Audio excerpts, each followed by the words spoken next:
Bonjour chers internautes. Autrefois nous avons travaillé, nous avons fait un peu de lumière, une séquence qui nous a expliqué. Nous avons brossé. Aujourd'hui nous allons continuer la suite de l'explication. Voilà, autrefois nous avons dit que le monde de 39-45 est marqué par des tensions, par des guerres graves de la Seconde Guerre mondiale. Maintenant, il faut comprendre, la fois passée nous avons dit que la grande alliance composée de 5 pays se sont unis pour affronter la puissance de l'Axe. Maintenant, nous allons parler de 1947 à 1962. Cette période est marquée par la guerre froide. La guerre froide, par définition, c'est un affrontement idéologique entre les deux superpuissances. Voilà, pour rappel, il faut comprendre que les 5 pays qui se sont unis de 1939 à 1945 pour affronter l'Italie, l'Allemagne et le Japon vont se séparer de 1947 à 1962. Il y aura des équipes. Une équipe gérée par les États-Unis d'Amérique, une équipe gérée par l'URSS. Il faut comprendre que l'équipe gérée par USA a pour ses éléments la France, l'Angleterre.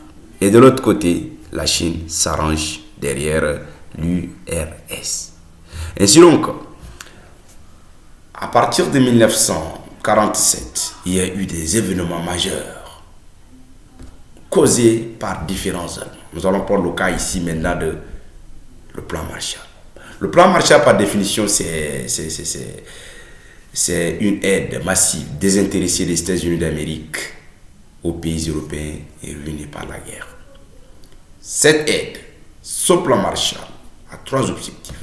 Redresser l'économie de l'Europe, sachez la fin en Europe et barrer la route à l'évolution du communisme. Voilà.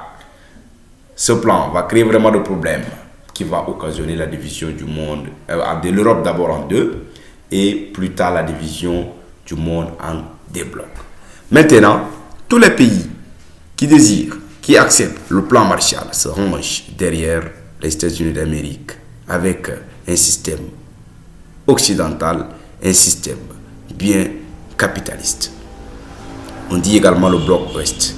Maintenant, tous les pays qui ont refusé l'aide américaine se rangent derrière l'URSS, bloc est, bloc oriental, avec un système à peu près socialiste.